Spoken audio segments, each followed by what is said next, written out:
Hello, my name is Aaron Jones, and this is take two. I got completely through my presentation and realized that my mic was off. So let's do this again. This is my multi-practice level part one, function, form, and flow. So we'll get into the level. So it's obviously in the shape of a ship that's flying in space. Very ship-like in design. So we'll look at kind of just do a quick fly through so you can kind of get a look at the level, and then I'll go into more detail about design choices and what the intent for the level was. For the most part, it's symmetrical. This top part is not, but it still is functionally um, symmetrical, if that makes any sense. It doesn't look like it, and actually the stuff is in different areas, but it's intentionally placed. So, for example, this connecting this is the engine room. The engine room to the wing here is equal to this bridge, which does the same, creates the same function. It's just not in the same place. Similarly, this one and this one allow for players to move up to the top as well. And then the debris in the middle is damage from the ship that's being attacked or whatever. um, so the layout is designed to provide multiple avenues for each of the main three hub sections. So that is the bridge, which is up here, which is 2 layers. The engine room, which is 3 layers, and I haven't fleshed out all of the verticality between the 3 layers yet. I'm working on it. I kind of rabbit holed and went down the creative path instead of focusing on the functionality. I have a whole other section I'm not going to show in this video, but so I didn't get as much as I wanted to get done as far as the verticality on the center section here, but it's all still accessible.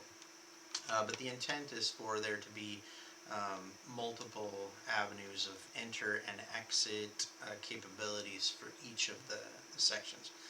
So this is the central power core area, and then the last section is the engine room, which is right here, and it's got this little back area. It's got a ramp leading up, and then the top area that leads to the top of the center, or the core area. Additionally, the player spawn areas are either wing. So here's one of the spawn areas right here, and then the other is on the opposite wing right here. From the player start area, which, like I said, is wing, I have a bunch of different options as far as where the player can go. So they spawn here. They can either take the jump pad to head directly to the tail, the engine room at the end, at the back of the ship. They can take from the spawn point. They can take the front pad, which will launch them up here to the bridge directly, or they can just go straight around this barrier right here and go straight to the power core. Okay. They also have a path that will lead them to the bottom of the bridge. So quick note before I get any further, each one of these glowy paths is going to be like a tube, a cylinder, which will which other players won't be able to see through. So I know, like right now, I just needed something a material to put on these paths so that I could see them from the top and the bottom. But they're gonna be like corridors that will allow the player to walk through. So cover and concealment. Unless another player sees them enter, they won't necessarily know they're there. I intentionally also, for all of the end part of each of the corridors, I left with little cover, and so that's intentional because I want to discourage camping at one end of the corridor. So there's very little cover. If you look at the way all of them are set up, they all kind of leave the players exposed. That's intentional, like I said, because I didn't want, like, okay, there's lots of cover, you can just sit right here at the end of this corridor and wait for someone to come in and then ambush them. If you're sitting here camping, waiting for them to come through the tube, you're exposed yourself. So you're potentially gonna get shot yourself.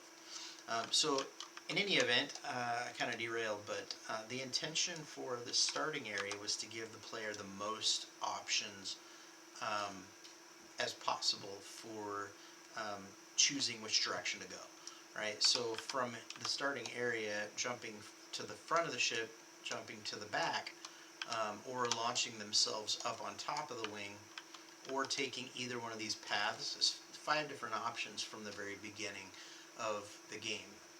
And it also is kind of like, it's also a retreat area that offers the most options to escape if you're trying to get away. But since the core goal is to capture the 3 darkly checkered areas, so these are sort of just equal footing side zones for the starting of the game. Trying to think. So these, the teleporter on the bridge, the one at the power core, and the one at the engine room are a triangle. This one leads to here. This one leads to the power core room, and then the power core teleporter leads to here. So and that's was an intentional choice as well. I wanted the players to be able to quickly move from point to point, because while the opposite team is defending a location, I want them to be have to worry about an ambush coming from multiple directions. So, for example, if we look at the engine room, you could get people teleporting in to attack. You could get people fighting across the debris field here. Or you can get somebody who jumped up here, teleported, went down from the start, teleported up here, and then can go up this ramp and jump up and ambush them from below. So the design idea was to make sure that there were multiple avenues of attack for each of the points. So if we look at the power core room, obviously you've got people that can come straight across. So you could like turn the beginning, the first conflict right here around the power core. And then the power core, so this is probably the most exposed area, because you could be taking fire from literally every direction. I meant to put barriers up here too, and I think I'm going to break this up and excuse me, change it a little bit. But I wanted the player to be able to take cover in between moving onto the pad to capture that zone. And I'll show that in a minute. So we got the 3 pads that basically just go in a triangle. This pad that connects the lower section of the bridge connects down here, which allows, it can allow the player. So remember that this is a tube right here. So the player can jump down, and then once they get to the bottom teleporter, they can either jump onto another teleporter, they might be able to make the jump onto the bottom pad, or they can run into the tube and circle around and come around this way. Um, so let's see. Going to the bottom level of the bridge also allows them to jump pad up. So the team that's defending this point up here has to worry about, you know, shots from across the ship, enemies teleporting in and immediately having cover, or people jumping up from the lower level to attack. So that's kind of the explanation of like the design choices. Alright, so I guess I will jump in and show it.